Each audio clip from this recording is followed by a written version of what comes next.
the Traveling Introvert. Today I am going to be talking about supporting extroverts. During this time, a lot of us are in what Bill Gates is calling lockdown, quarantine, staying in place, self-isolation. There are many different words for it. And what I found in the past week is that there are a lot of memes around, with introverts being like, "Oh, this is what I normally do. This is my life. I don't know what you're all, what all the excitement is about."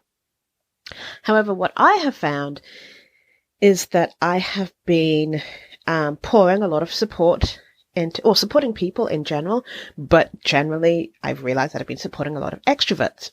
And for us introverts, what we do on an everyday is normal to us.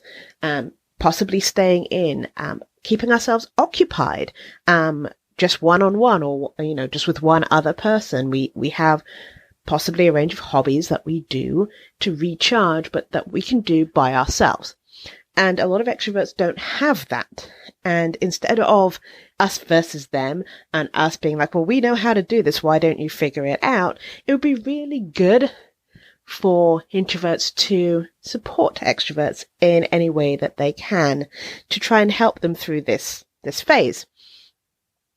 But there is the flip side of that, is helping too much. So what I've discovered in the past couple of weeks is that I've been spending so much time on Zoom, on Skype, on phone calls that sometimes work isn't getting done, but also I'm just drained because it is still draining. There's a reason why I set up my business so I don't have to do that amount of calls and that sort of a thing. And now I'm doing it into supporting other people. Obviously, there's that extra emotional level to it.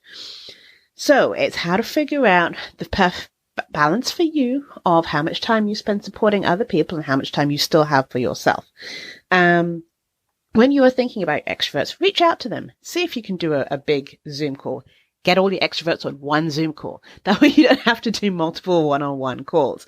Not great for you, but great for them, and they feel like they have a community. Anything that you hear about which has online communities where people can work online, co-work online, do activities online. There's cooking. One of my friends started a cooking show.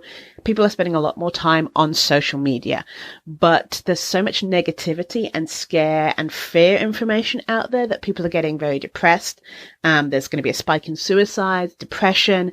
And so what I want to do is have content out there that is uplifting and helpful rather than fear and scaremongering.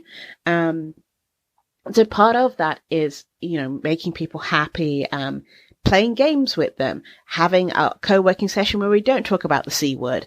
Anything that you can do to show people, hey, this is how I do introversion and this is how I do self-isolating and quarantining.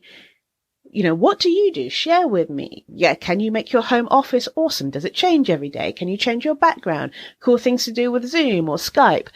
Team building activities. Communication. Communication is key through all of this. And so, as my companies are starting to figure out how they're going to communicate with their staff during this time. And some people have just become managers. They've become managers of a remote workforce and they've never done it before.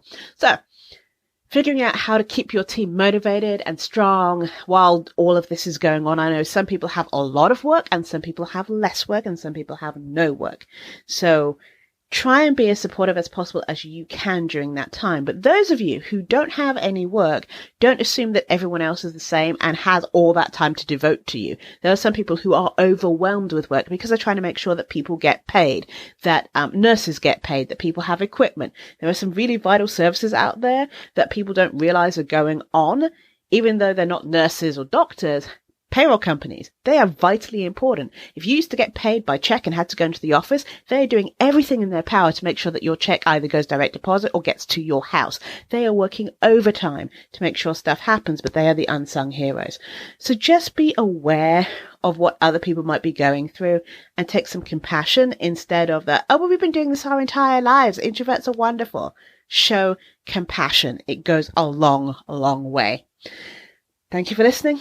This is Janice from the Career Introvert and the Traveling Introvert. Stay safe and speak to you next week.